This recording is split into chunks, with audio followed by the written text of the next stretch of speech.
Merci de nous rejoindre au sommaire de ce journal. Des violences préélectorales font 3 morts au Sénégal. Différents quartiers de la capitale Dakar ont été vendredi le théâtre d'affrontements entre manifestants et forces de l'ordre à la suite d'une manifestation de la coalition de l'opposition Yewwi Askan Wi qui dénonce son éviction de la liste nationale en vue des législatives du 31 juillet prochain.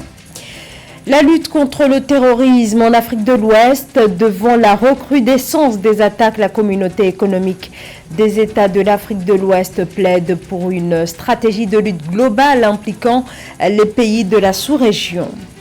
Une politique défaillante, des infrastructures publiques inadaptées, une discrimination persistante, dénoncent les associations qui leur viennent en aide. Gros plan à suivre sur l'insertion sociale et professionnelle des personnes handicapées. Nous prendrons la direction du Congo avec un gros plan sur le travail mené par l'Union nationale des handicapés.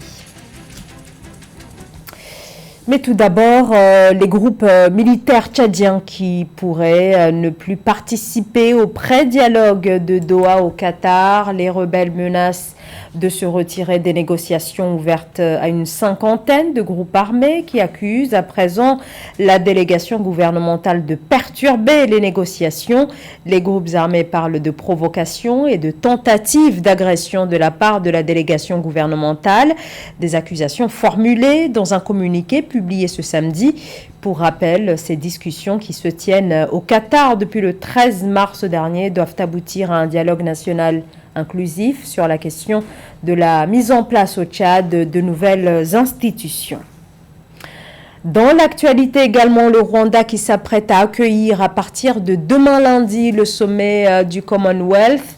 50 000 délégués, une trentaine de chefs d'État et de gouvernement sont attendus dans la capitale Kigali pour cette rencontre qui va se poursuivre jusqu'au 25 juin prochain.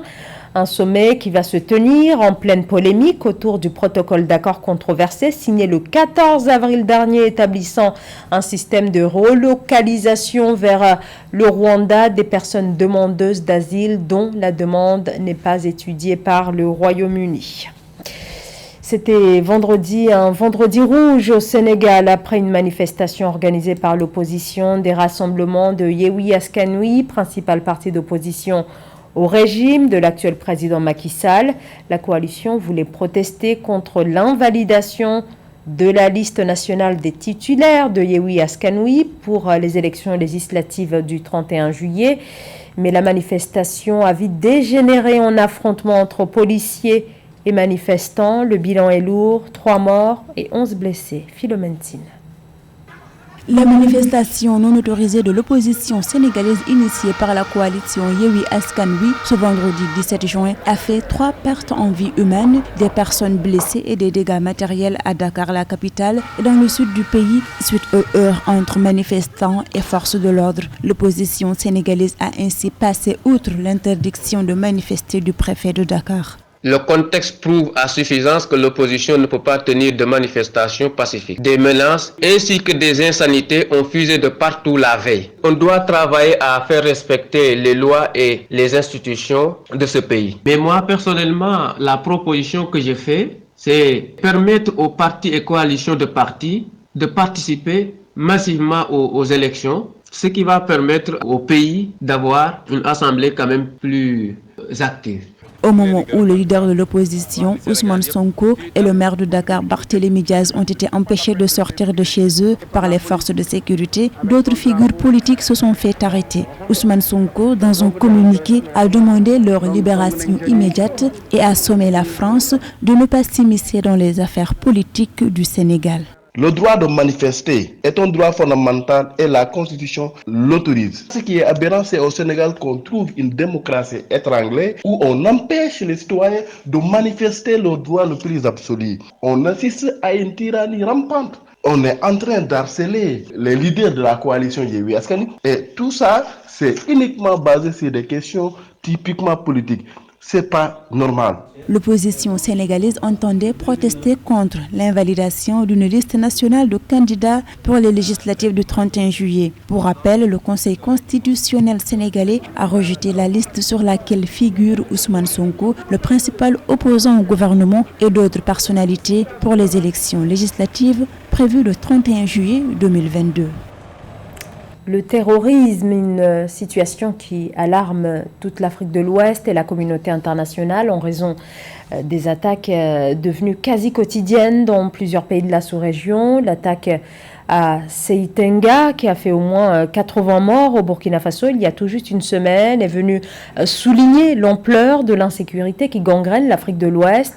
La lutte contre la menace est devenue plus que jamais urgente. Alors, quelle réponse de la part des autorités régionales, notamment du côté de la CEDEAO? Élément de réponse dans ce sujet d'Ange Nomenio. En 2017, le nombre d'attaques terroristes tournait autour de 600 en Afrique de l'Ouest. Aujourd'hui, ce nombre a doublé, voire triplé pour atteindre les 1800. Une situation préoccupante, d'autant plus que certains pays, jusque-là épargnés, ont commencé à subir les effets du terrorisme. La CEDEAO en appelle donc à une réponse sous-régionale et coordonnée pour mettre fin à ce phénomène. Pour lutter efficacement contre le terrorisme, il faut une approche globale, pas nationale. Vous savez, le terroriste, il passe d'une frontière à l'autre. Il ne connaît pas la frontière, le terroriste. Donc, si vous n'avez pas, à côté des programmes nationaux, une stratégie régionale, ça ne peut pas marcher.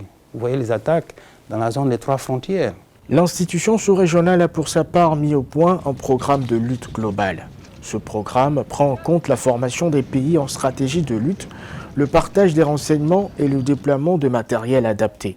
Notre stratégie régionale donc, qui a été mise en place et qui est en train d'être déployée, met l'accent sur la formation, sur le partage des informations, parce que la lutte contre le terrorisme, elle impose une stratégie de partage des renseignements. C'est une guerre asymétrique. Donc ça, c'est extrêmement important. Et aussi le déploiement de matériel adapté. La région du Sahel est la zone la plus touchée par le phénomène de terrorisme en Afrique. Cette région comprend des pays comme le Mali, le Burkina Faso, le Niger et le Nigeria. En 2021, ce sont plus de 9600 personnes qui ont perdu la vie à cause de ce phénomène, selon l'Observatoire international pour l'étude du terrorisme. Kinshasa a abrité le 16 juin la conférence des ministres de la Justice des pays des Grands Lacs au menu des discussions lors de cette rencontre organisée sous le haut patronage du président congolais Félix Tshisekedi, le renforcement de la coopération judiciaire entre les pays membres de l'organisation intergouvernementale. Reportage Jacques Amboka.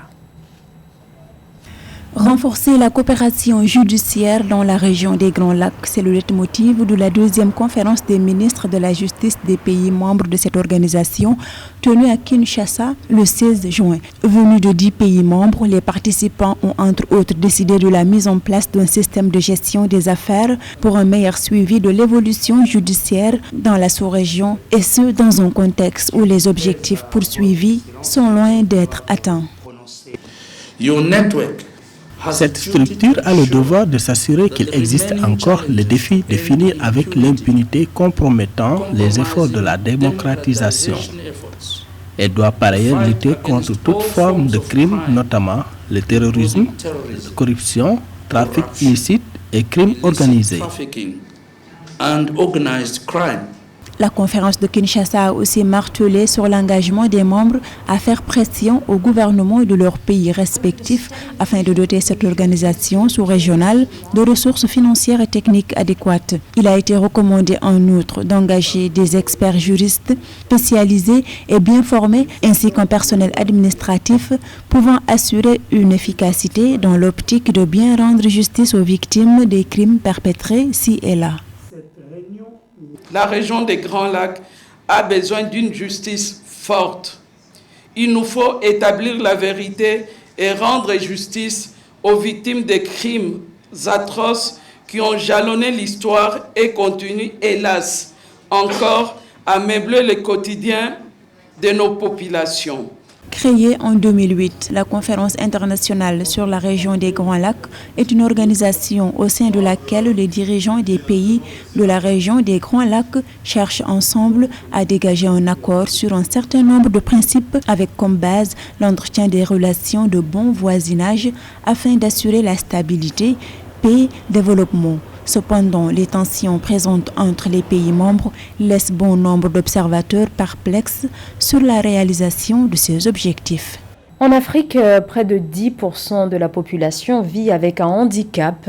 Trouver un travail, se déplacer, le quotidien peut se révéler pour la majorité d'entre eux un véritable parcours du combattant en raison d'un environnement inadapté et d'une prise en charge inexistante. Illustration au Congo-Brazzaville où l'Union nationale des handicapés se dit engagée à apporter des réponses. C'est un reportage signé d'Eva Panzou.